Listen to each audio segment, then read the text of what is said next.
namatay siya. Nagkaroon siya ng malalang karamdaman at namatay siya. At in desperation, lumapit yung tatay niya kay Jesus.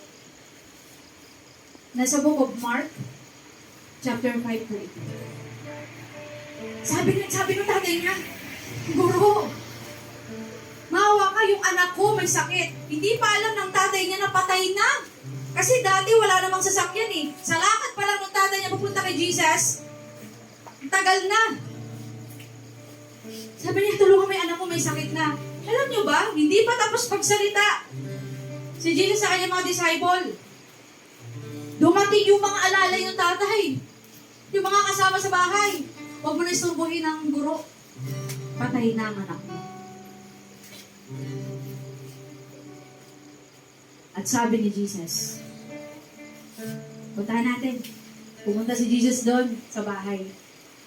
And alam niyo po, nagkakagulo sila sa bahay, nag-iiyakan, gano'n naman Kapag wala na, doon na-appreciate.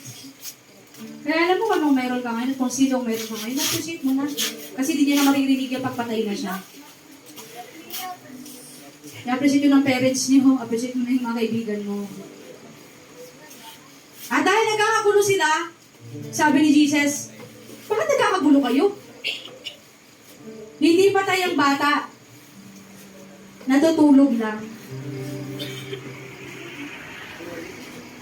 At ang sabi ni Jesus, pinagtawanan pa si Jesus mo. Pero sabi ni Jesus,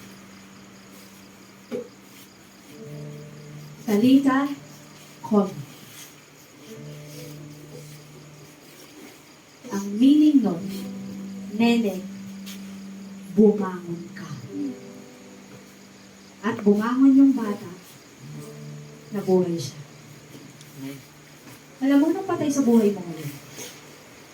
Alam mo yung bata, wala siyang ginawa para kay Jesus. Pero pinili siya ni Jesus na buhay. Maaaring katulad ko dito. Then tonight, ito bang camp na to ay katulad pa rin ng mga dating activities ninyo? Marami na kayong na-attenan na activities. Na pagtapos, during the activities, you are so active. You are so on fire.